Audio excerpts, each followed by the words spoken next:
Kebudayaan itu sebenarnya bagian dari hidup kita sehari-hari, mulai dari cara bicara, berpikir, bersikap, sampai kebiasaan dan tradisi yang kita jalani. Semua itu dipelajari dan diwariskan dari generasi ke generasi. Jadi, kebudayaan bukan cuma soal tarian atau pakaian adat. Indonesia adalah negara kepulauan yang memiliki sumber daya alam sekaligus memiliki keberagaman yang berbeda-beda.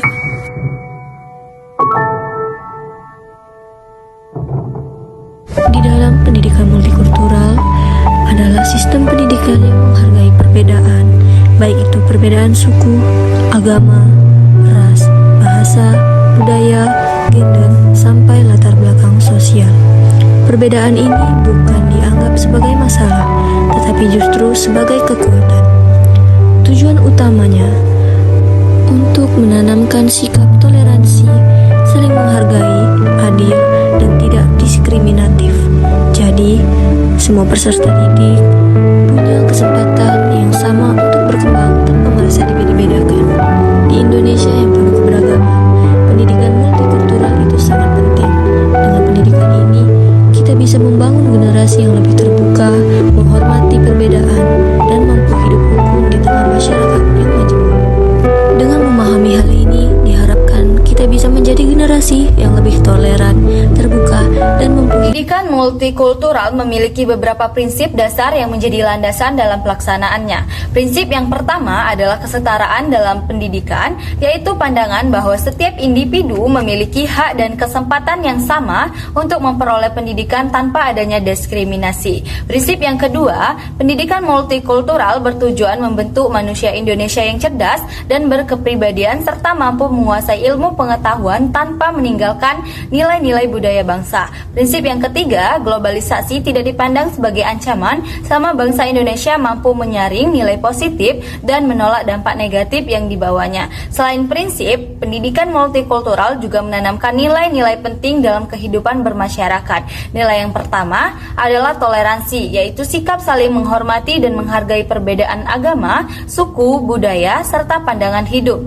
Nilai yang kedua adalah kesetaraan yang menegaskan bahwa setiap individu memiliki kedudukan dan derajat yang sama tanpa memandang latar belakangnya. Nilai yang ketiga adalah keadilan sosial, yaitu sikap memperlakukan setiap orang secara adil, objektif, dan tanpa diskriminasi.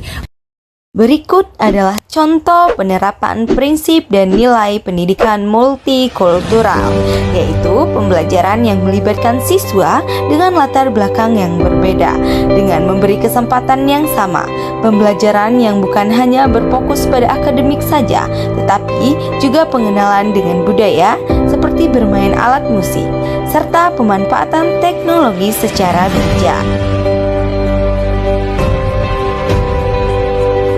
Selain itu, nilai toleransi, kesetaraan, dan nilai keadilan sosial tercermin dari sikap saling menghormati dan perlakuan guru yang adil kepada semua siswa. James A. Banks mengemukakan 5 dimensi pendidikan multikultural untuk menumbuhkan sikap menghargai keberagaman pada siswa. Dimensi pertama, content integration, yaitu guru memasukkan unsur budaya dalam materi pembelajaran agar siswa mengenal berbagai tradisi. Dimensi kedua, knowledge contraction, yaitu membantu siswa memahami bahwa pengetahuan dipengaruhi oleh latar belakang budaya dan sudut pandang tertentu. Dimensi ketiga, equity pedagogy, pembelajaran yang memberikan kesempatan yang sama kepada semua siswa tanpa membedakan latar belakang. Dimensi keempat, prejudice reduction, yaitu upaya sekolah menumbuhkan toleransi melalui interaksi dan kerjasama lintas budaya. Dimensi yang terakhir ada empowering school culture, yaitu menciptakan lingkungan sekolah yang inklusif dan bebas diskriminasi. Kelima dimensi ini dapat diterapkan langsung dalam kehidupan sehari-hari. Contoh penerapan pada content integration dalam pembelajaran IPS, guru menjelaskan rumah adat dan pakaian tradisional dari berbagai provinsi. Knowledge contraction, melalui diskusi dan refleksi, siswa belajar berpikir terbuka dan tidak mudah menghakimi perbedaan. Equity pedagogy, kelompok belajar dibuat campur suku dan latar belakang yang berbeda. Prejudice reduction, siswa melakukan proyek budaya bersama seperti membuat poster poster dan drama persahabatan. Empowering School Culture. Sekolah mengadakan festival budaya, pentas seni, dan festival pakaian adat. Melalui pendekatan ini, pendidikan tidak hanya mengetahui ilmu, tetapi juga membentuk karakter siswa yang toleran, adil, dan mampu hidup rukun dalam keberagaman. Pendidikan multikultural membantu siswa belajar saling menghargai sejak dini. Inilah cara membangun sekolah yang damai dalam keberagaman. Pendidikan multikultural bertujuan membentuk peserta didik agar memiliki sikap empati, saling menghormati dan menghargai perbedaan suku, agama, budaya, ras, dan latar belakang sosial. Untuk mencapai tujuan tersebut, pendidikan multikultural perlu diimplementasikan di sekolah melalui pembelajaran yang terintegrasi dalam mata pelajaran, kebijakan sekolah, dan interaksi sosial sehari-hari. Guru berperan penting sebagai teladan yang bersikap adil, terbuka, dan tidak diskriminatif, serta menciptakan suasana kelas yang aman dan inklusif. Namun, implementasi pendidikan multikultural juga menghadapi tantangan, seperti prasangka yang dibawa siswa dari lingkungan luar dan keterbatasan pemahaman guru, sehingga dibutuhkan kesadaran, keteladanan, dan kerjasama seluruh warga sekolah. Sekolah Sultan Iskandar Muda merupakan contoh sekolah yang berhasil mengimplementasikan pendidikan multikultural dan mencapai tujuan utamanya. Sekolah ini didirikan dengan misi sosial, yaitu membantu anak-anak dari keluarga kurang mampu agar memperoleh pendidikan yang layak tanpa diskriminasi. Keberagaman siswa dari berbagai latar belakang agama, suku, dan budaya tidak hanya diterima, tetapi dijadikan fondasi utama dalam kehidupan sekolah. Pendiri sekolah menegaskan bahwa pendidikan toleransi diajarkan secara nyata, salah satunya melalui pembelajaran agama yang dilakukan di tempat ibadah masing-masing sesuai dengan kepercayaan siswa.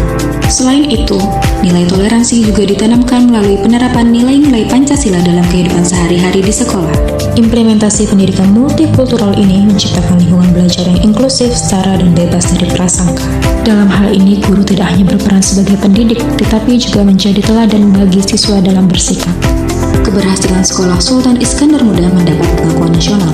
Salah satunya dari mantan Menteri Pendidikan, Bapak Nadiem Makarim, yang menyatakan kekagumannya terhadap praktik keberagaman dan inklusivitas di sekolah ini. Siswa kelas 3 sekolah dasar. Dugaan diskriminasi terjadi. Kelas 4 SD yang diduga menjadi korban bullying atau perundungan kakak kelas.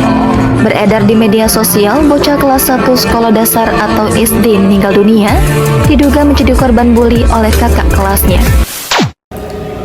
Di sekolah-sekolah Indonesia itu masih terjadi banyak kasus bullying yang berlatar perbedaan suku, agama, ras, dan budaya.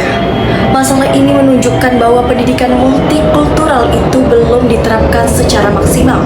Nah, salah satu masalah utamanya itu adalah kurikulum yang masih menonjolkan budaya kelompok mayoritas. Sehingga budaya minoritas itu kurang diangkat dan kurang dihargai. Akibatnya perbedaan itu justru dianggap sebagai ancaman. Selain itu, banyak dari guru yang belum mendapat pelatihan khusus tentang sensitivitas multikultural, sehingga pendekatan pembelajaran itu belum sepenuhnya adil dan inklusif. Budaya sekolah itu juga masih kurang memberi ruang partisipasi siswa dalam membuat aturan anti diskriminasi, sehingga kasus bullying itu sering terlambat ditangani. Nah, karena itu, masalah utama yang perlu dibenahi itu adalah kurikulum.